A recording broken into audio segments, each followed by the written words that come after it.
Assalamualaikum warahmatullahi wabarakatuh. Untuk hari ini kita kembali lagi di pelajaran seni budaya kelas 7 dengan saya Ibu Nurida. Sebelum mulai belajar, ada baiknya kita membaca basmalah dan doa sebelum belajar. Berdoa mulai. Bismillahirrahmanirrahim. Baik, selesai. Untuk materi hari ini yang akan kita pelajari adalah memainkan alat musik melodis. Bisa kalian lihat di halaman 24 di LKS kalian, memainkan alat musik melodis. Berikut disajikan cara memainkan alat musik melodis yang biasa digunakan dalam ensemble atau biasa digunakan dalam permainan musik dalam grup. Salah satu yang akan kita pelajari adalah alat musik recorder atau yang biasa kita kenal dengan seruling. Seruling ini termasuk ke dalam alat musik yang dimainkan dalam permainan musik ensemble, di mana alat musik seruling ini alat musik sederhana. Dia mudah untuk dibawa-bawa. Biasanya di sekolah itu kita kalau praktek di sekolah langsung, kita memainkan alat musiknya memperagakan langsung nih di depan kelas nih guru saya memperagakan langsung bagaimana cara memainkan alat musik recorder. Nah, di sini recorder ini paling sering dipakai di sekolah dalam pembelajaran. Macam-macam alat musik recorder ini ada alat musik recorder soprano, sopranino, alto, tenor, bass, great bass, dan juga great bass terakhir. Nah, di sini alat-alat musik recorder ini ternyata banyak macamnya. Nggak cuma terdapat satu jenis aja. Nah, biasanya nada-nada yang ada di dalam alat musik recorder ini adalah dimulai dari wilayah nada C, di mana semua lubang ditutup sampai dengan nada B.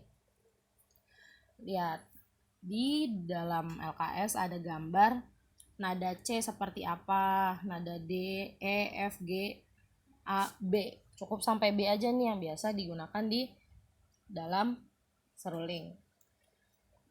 Selanjutnya, di bawah gambar ada beberapa hal yang diperhatikan dalam memainkan recorder.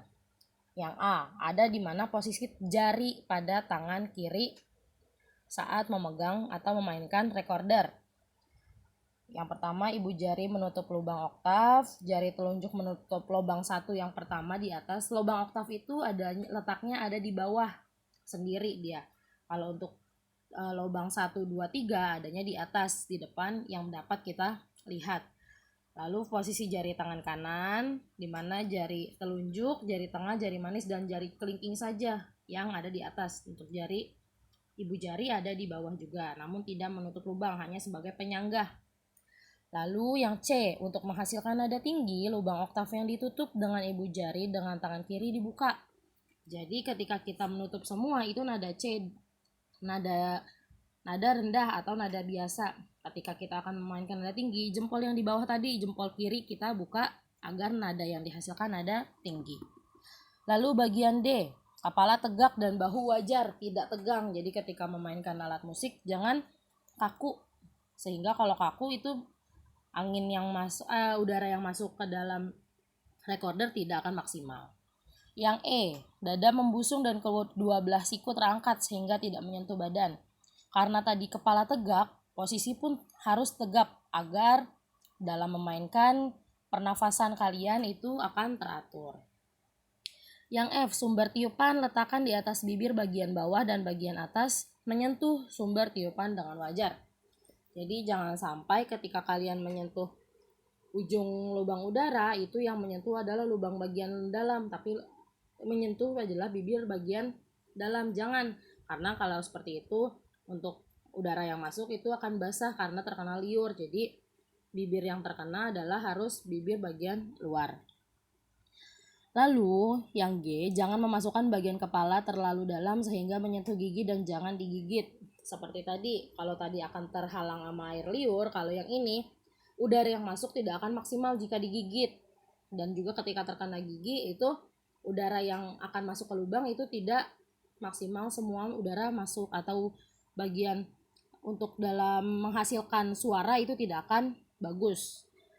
Yang H, teknik pernapasan. Nah, dalam pernapasan kemarin kita udah mempelajari teknik pernapasan apa sih dalam menyanyi. Nah, dalam memainkan alat musik, teknik pernapasan yang cocok untuk digunakan juga sama dengan menyanyi, yaitu pernapasan diafragma. Di mana dalam pernapasan diafragma itu menghasilkan tiupan yang sangat bagus dan udara yang masuk ke dalam sumber suara itu akan maksimal.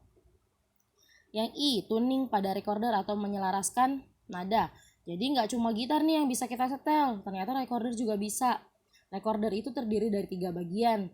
Bagian atas itu sebagai kepala recorder, itu tadi yang untuk memasukkan udara. Bagian badan itu dimana untuk mengeluarkan suara yang ada lubang-lubang tadi, dan juga bagian ekor atau bagian bawah, dimana kalau bagian ekor ini dalam menyelaraskan bagian ekor ini nih yang kita otak-atik, kita geser-geser sehingga dapat memperbaiki suara agar tidak fals. Nah, untuk selanjutnya untuk hari ini latihan, kalian harap mengerjakan latihan di LKS halaman 27, di mana di sini ada pilihan ganda 1 sampai 25. Kalian cukup kerjakan pilihan gandanya saja, ditulis jawabannya saja, tidak perlu menuliskan soal. Kalian tulis jawabannya di buku tulis, lalu kalian foto dan kirim ke Google Form yang saya buat. Baik, untuk materi hari ini cukup sekian. Wassalamualaikum warahmatullahi wabarakatuh.